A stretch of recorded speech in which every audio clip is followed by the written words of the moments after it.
Sa kabila ng mga palaisipan, patuloy na itinatago ni Kim Chiu at Paolo Avellino ang kanilang tunay na relasyon at wala pa talagang plano na aminin ito sa publiko.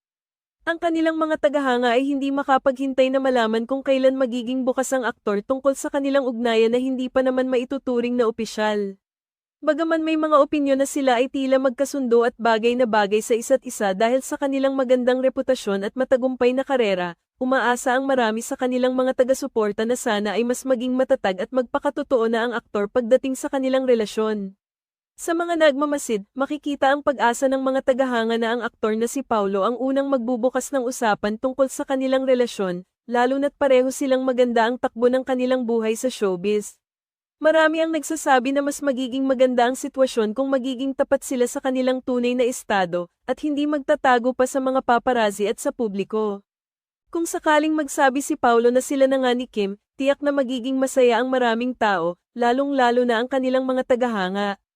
Ngunit maaaring may mga rason kung bakit hindi pa ito nagagawa ni Paolo, tulad ng pangambang baka magdulot lamang ito ng gulo at intriga sa kanilang relasyon. Ang mga ganitong sitwasyon ay madalas na nagiging sanhi ng hindi pagkakaintindihan at mas malalaking isyu na maaaring makasira sa kanilang pribadong buhay. Ang ganitong senaryo ay nagbubukas din ng usapan kung ang aktor ay maaaring ginagamit lamang si Kim Chiu para sa pansariling kapakinabangan. Ang mga ganitong spekulasyon ay nagiging sanhi ng hindi pagkakaintindihan sa pagitan ng mga tao at maaaring magdulot ng pagkabahala sa mga taga-suporta ng dalawa.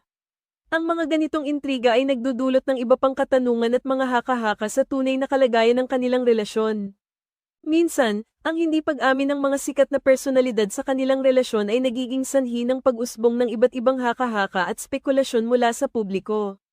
Ang ilang mga tao ay nagiging kritikal sa kanilang desisyon na hindi aminin ang kanilang ugnayan, na nagiging dahilan ng mga usap-usapan at intriga na hindi kinakailangan.